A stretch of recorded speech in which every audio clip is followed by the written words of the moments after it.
Good evening friends, मैं हूं आपकी दोस्त कोमल और आप मुझे देख रहे हैं बैक कैमरा स्टोरीज पर। एक प्यारी सी फिल्म जिसे देखकर सुकून सा महसूस होता है और उसके किरदार दर्शकों का मन बांध लेते हैं। जी हाँ, आज हम बात करने वाले हैं 24 जून 2005 को रिलीज हुई फिल्म पहेली के बारे में। इस फिल्म के लेखक विजय दामदे था और निर्देशक अमोल पालेकर थे। इसमें मुख्य किरदार में शाहरुख खान, रानी मुखर्जी, अनुपम खेर, जूही चावला, सुनील शेट्टी और अदिति गोवित्रिकर हैं। अजीब बात है कि इस खूबसूरत फिल्म को दर्शकों का ज्यादा प्यार नहीं मिला। हालांकि क्रिटिक्स ने इसकी सिनेमेटोग्राफी और प्रेजेंटेशन की बहुत तारीफ की। हाँ, थोड़ा सा कथानक के बारे में लोगों के विचार अलग अलग हैं। इस फिल्म की कहानी में नयापन था, तभी तो शाहरुख खान ने इस कहानी को सुनते ही हाँ बोल दिया था। वो तो इस फिल्म को स्पॉन्सर करने के लिए भी तैयार हो गए थे। कहानी एक वेडिंग फंक्शन से शुरू होती है जिसका सेटअप और गेटअप देख के ये महसूस होता है कि ये एक राजस्थानी शादी है। यहाँ लच्छी और किशन लाल की शादी हो रही थी। शादी होने के बाद लच्छी की विदाई होती है और सब लोग दुल्हन लेके चल पड़ते हैं। क्योंकि इस फिल्म की थीम पुराने जमाने की है और ये बहुत पुरानी कहानी है, इसलिए वो लोग कार से नहीं बग्घी से जा रहे होते हैं और रास्ते में रुक कर सोचते हैं कि थोड़ा ब्रेक ले लें, यानी आराम कर लें, कुछ जलपान कर लें, उसके बाद फिर चलते हैं। नई नई दुल्हन बनी लच्छी किले की ओर जा रही होती है कि उसके ऊपर एक कौवा महाराज छीछी कर देते हैं। अब कौवा महाराज जब छीछी कर देते हैं भैया, तो उसे साफ तो करना ही पड़ेगा। वो साफ करने के लिए बावड़ी की तरफ जाती है। उसके सामने एक गिलहरी आती है, उसके सामने एक पंछी आता है और जब वो बावड़ी से उठ कर आ रही होती है तो उसके अगल बगल एक खूबसूरत सा पंछी मंडराने लगता है। उसके बाद वो देखती है कि उसके पास गीले पैरों के निशान हैं, जबकि अगल बगल देखने पर उसे पता चलता है कि कोई भी इंसान यहाँ पर नहीं है। और वो डर जाती है और भागते हुए सब लोगों के पास आ जाती है। बावड़ी पर घट रही अजीबोगरीब घटनाएं कोई कोइंसिडेंस नहीं थी, बल्कि वो एक प्रेतात्मा थी। मतलब कि इस फिल्म का दूसरा हीरो, जिसे पहली ही नजर में लच्छी बहुत ज्यादा पसंद आ गई थी और वो उसका मन मोहने की कोशिश कर रहा था।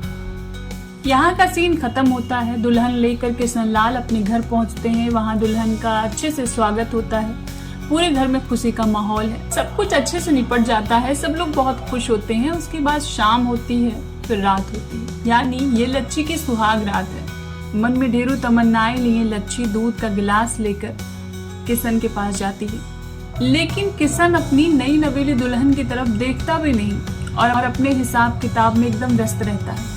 ये देखकर लच्छी को बड़ा बुरा लगता है। उससे भी ज्यादा अजीब बात ये होती है कि जब लच्छी किशन लाल से बात करने की कोशिश करती है तो वो उसे बताता है कि वो अभी अपने व्यवसाय का लेखा जोखा तैयार कर रहा है, क्योंकि कल सुबह उसे बिजनेस ट्रिप पे जाना है। इस पर लच्छी पूछती है कि कितने दिनों के लिए, तो वो बताता है कि 5 साल के लिए। लेकिन किशन को इस बात से कोई फर्क नहीं पड़ता कि वो दुखी है कि नाराज है कि क्या है। वो कहता है कि 5 साल की तो बात है, यूं निकल जाएंगे। ये सुहाग रात है, न प्यार, न दुलार, न भेंट, न उपहार, व्यापार व्यापार व्यापार। किसी भी लड़की का इसे बकलोल बकलन से ब्याह हो जाएगा तो वो क्या ही सोचेगी। अब ऐसे मसीन रूपी इंसान से तो भूत ही भला, कम से कम वो फीलिंग्स तो समझता है। न्यूली मैरिड लच्छी के अरमानों पर नींबू नमक छिड़क कर बकलोल किशन लाल अपने लालची पिता भंवर लाल से आज्ञा लेकर व्यावसायिक यात्रा पर निकल पड़ता है।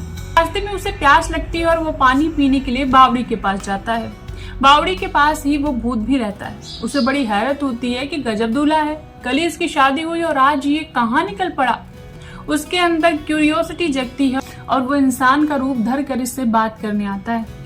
जानने की कोशिश करता है कि क्या मामला है। किशन लाल से बात करके उसे समझ में आता है कि ये कितना बकलोल आदमी है और ये उसके लिए कितना अच्छा अवसर है। वो अपना रूप बदलता है और किशन लाल बनकर उसके घर पर पहुंच जाता है। लेकिन किशन लाल को देखकर सबसे ज्यादा हैरान उसके लालची पिता भंवर लाल होते हैं। वो खफा हो जाते हैं कि क्या बात है, तुम तो गए थे बिजनेस के लिए, बहुत सारा पैसा कमाने के लिए, वापस काहे आ गए जी। लेकिन इस नकली किशन लाल को पता होता है कि भंवर लाल का मुंह कैसे बंद करवाना है और कैसे उसे खुश करना है। वो भंवर लाल को बताता है कि रास्ते में उसे एक ज्योतिषी मिले थे जिन्होंने कहा है कि तुम कहीं मत जाओ, तुम्हारे भाग्य की रेखाएं चमकने वाली हैं और हर सुबह तुम्हें 5 सोने की असरफियां मिलने वाली हैं। ये सुनकर भंवर लाल तो एकदम मगन हो जाते हैं। फिर भूत भैया पहुंचते हैं लच्छी के पास वो उससे प्यार भरी बातें करते हैं। हालांकि उन्होंने ये रिवील कर दिया था कि वो भूत भैया हैं, वो असली किशन लाल नहीं है।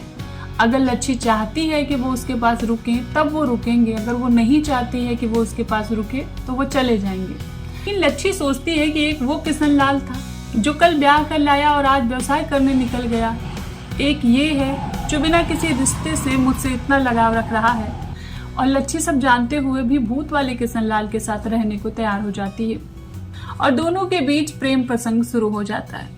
दोनों बहुत खुशी खुशी रहते हैं, परिवार के लोग भी बहुत खुश रहते हैं क्योंकि भूत वाला किशन लाल मैजिक भी कर सकता है, तो वो अपनी मैजिक से सबको खुश रखता है। उधर असली वाले किशन लाल को बड़ी हैरत होती है कि इतने दिन हो गए उसके घर से न कोई लेटर, न चिट्ठी, न कोई संदेश। आखिर क्या बात है, उसके घर वाले उसे भूल गए क्या? यही सोचकर वो अपने एक साथी को भेजता है एक लेटर लिखकर कि जाओ मेरे घर वालों तक पहुंचा दो। लेकिन भूत वाला किशन लाल भी कम चालाक नहीं है। वो उस आदमी से वो लेटर ले लेता है और उसे जला देता है। तो जब किशन लाल का वो साथी किशन लाल के पास वापस जाता है तो वो कहता है तुम्ही ने तो मुझसे खत लिया था, तुम्ही ने तो जलाया था, मैं क्या करूं? किशन लाल को समझ में नहीं आता कि ये सब क्या हो रहा है। और इन सब के बीच यहाँ नकली वाला किशन लाल भंवर लाल को एकदम प्रसन्न रखता है। पहली बात तो वो उसे सोने की सर्फियां देता है, ऊपर से ऊंट की प्रतियोगिता भी जिताता है और गांव वालों की पानी की समस्या भी समाप्त कर देता है। अब वो एकदम हीरो की तरह हो गया है। गांव वाले भी उससे प्यार करने लगे, परिवार वाले भी, और लच्छी तो उससे प्यार करती ही थी। भूत वाला किशन लाल लच्छी को इतना ज्यादा लाड दुलार करता है कि वो अपने आप को एकदम लकी समझने लगती है और उसे लगता है कि वो भूत वाले किशन लाल के बगैर नहीं रह सकती। सब कुछ स्मूथली चल रहा था, इधर सारे लोग खुश थे, लेकिन उधर जो असली किशन लाल था उस बेचारे के हाल ठीक नहीं थे। इसी बीच लच्छी के प्रेग्नेंट होने की खबर आती है और ये खबर असली किशन लाल तक पहुंचती है। उसका दिमाग भनभनाने लगता है। वो सोचता है कि अरे भगवान, हमने तो कुछ करा भी नहीं, वो प्रेग्नेंट कैसे हो गई जी? यही में तिलमिलाया हुआ सारा व्यापार अपार छोड़ के वो वापस अपने घर आने का फैसला करता है। और यहाँ पहुँचता है तो गजबे हाल हो जाता है। उसके जैसा ही एक और आदमी उसके घर पर उपलब्ध है और उसके अपने ही घर वाले उसे पहचान नहीं पाते। वो कई तरह से कोशिश करता है कि उसके घर वाले उसे पहचाने, लेकिन घर वाले भी कंफ्यूज हो जाते हैं कि कौन असली किशन लाल है। असली नकली का फैसला नहीं हो पाता, इसलिए सारे गांव वाले और घर वाले मिलकर राजा के पास जाने का फैसला करते हैं ताकि ये पता लगाया जा सके कि कौन असली किशन लाल है। राजा के पास जाते हुए ही रास्ते में इन्हें अमिताभ बच्चन यानी कि गडरिया मिल जाता है, जो कहता है कि तुम लोग इस छोटी सी बात पे परेशान हो, ये तो मेरे बाएं हाथ का खेल है, मैं एक चुटकी में पता लगा सकता हूँ कि कौन असली किशन लाल है। वो पहले कुछ सवाल पूछता है जिसके जवाब दोनों ही सही सही दे देते हैं। फिर वो जलते हुए कोयले के टुकड़े देता है और कहता है कि जो इसे पकड़ लेगा वही असली किशन लाल होगा। असली किशन लाल जलता हुआ कोयला पकड़ लेता है, क्योंकि भूत आग नहीं पकड़ सकता, तो नकली किशन लाल उसे नहीं पकड़ता। गडरिया कहता है कि यही असली किशन लाल है जिसने कोयला पकड़ा था। फिर भी बाकी लोग ये मानने को तैयार नहीं होते। वो एक शीशी निकालता है और कहता है कि जो लच्छी का असली प्रेमी होगा वो इस शीशी में आ जाएगा।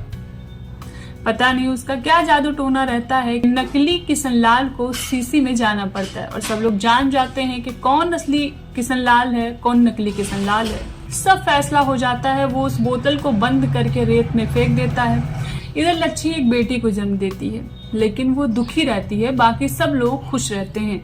भूत वाले किशन लाल और उसने बहुत सारा वक्त साथ गुजारा था और वो भूत वाले किशन लाल के साथ ही रहना चाहती थी, क्योंकि उन दोनों ने तो अपनी बेटी का नाम तक सिलेक्ट कर लिया था। और फिर लास्ट सीन में दुखी लच्छी के चेहरे पर अचानक से मुस्कान आ जाती है किशन लाल से बात करते हुए, क्योंकि वो एक ऐसी बात करता है जो उन दोनों के बीच थी। वो बहुत खुश होती है, उसे गले लगाती है और पूछती है कि तुम बोतल से कैसे निकले और असली किशन लाल कहाँ है? तो वो बताता है कि ये असली किशन लाल ही है और मैंने इसके अंदर अपना बसेरा बना लिया है। शरीर इसका है और आत्मा मेरी है। दोनों बहुत खुश होते हैं और फिल्म द एंड हो जाती है। फिलहाल आज के लिए बस इतना ही। फिर मिलेंगे नए वीडियो में नई फिल्म के साथ। तब तक के लिए बाय बाय।